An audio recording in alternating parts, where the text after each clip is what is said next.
Hello folks, Wolfninja here bringing you another nerdy video.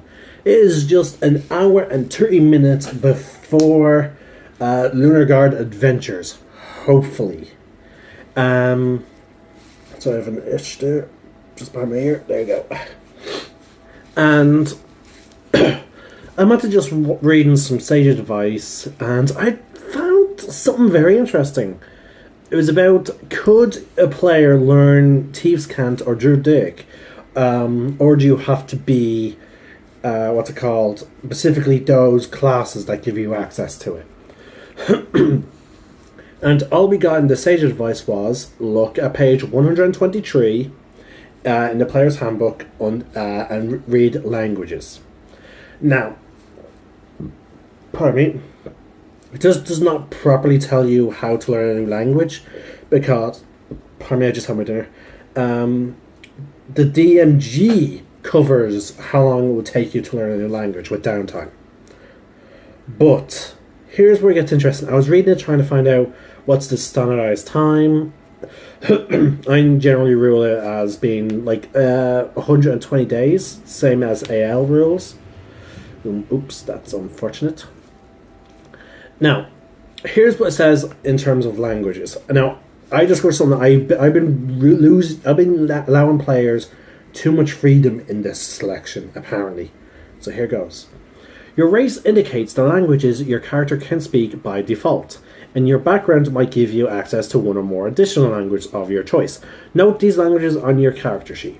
Choose your language from the standard languages table, or choose one that is common in your campaign. With your DM's discretion, you can instead choose a language from the exotic table, or a secret language such as Thieves' Cant or the tongue of the Druids. Some of these languages are actually families of languages with many dialects. For example, primordial language includes Aworan, Aquan, Ingian, and Terran dialects, one for each of the four elemental planes. Creatures that speak different dialects of the same language can communicate with one another. So yeah, right there. Choose your languages from the standard languages, and then with your DM's permission, you can then look at the exotic. Now, I've been guilty of making characters with more exotic languages than they should have. But no, I'm just, boom, amazed. So therefore, like, I can understand why they do it now. But I'm just shocked at the fact that, like for example with Draconic, like, I had tieflings who study magic, so I often pick Draconic and Elvish for my character because, in my opinion, in a lot of the cases, Draconic is also like the old magic type of stuff, you know.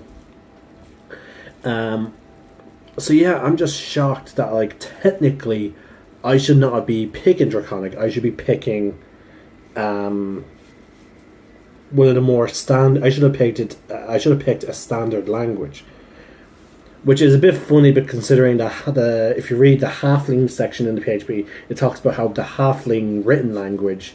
Oh wait, yeah, it's actually listed there as actually the script for halfling is common. Which again makes sense considering their written language is a secret. You can learn to speak halfling, but you will not learn how to write halfling unless you're a halfling yourself, due to the fact that they are extremely secretive about it. I don't know why, but they just are. So yeah, folks, this is all this video is about. This video is literally only about, like, how I personally have been just wrongly using this whole language system. So yeah, I've been playing D&D for about 2 years, actually. I think now, actually maybe a bit longer. I started D&D just before I joined Ludosport, so 4 years at most, give or take. I'm trying to remember how long I've been in Ludosport, but yeah. But no, I'm just it's just shocking to me that I've been using it wrong for so long.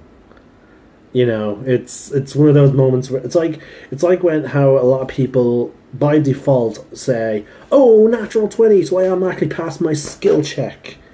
Yeah, no.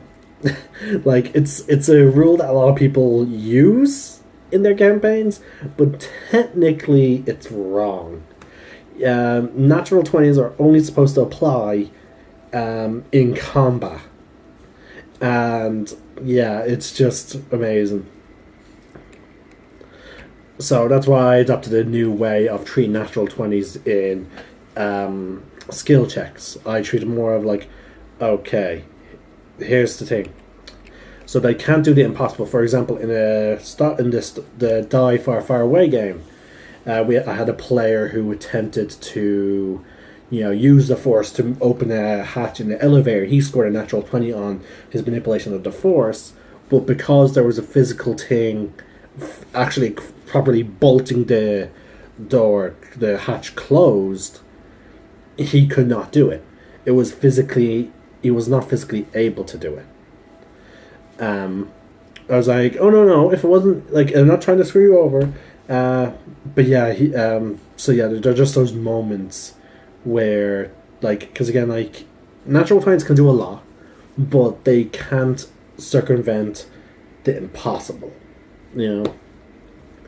So yeah, it's just wow. So I'm just gonna title this video D&D Languages Mistake. So if you like just random D&D videos, or if you like watching D&D games, or if you like watching Anthem videos, or just video game videos in general, or nerdy videos in general, make sure you subscribe and you hit the like button. And also the little bell to let you know when there's a new video.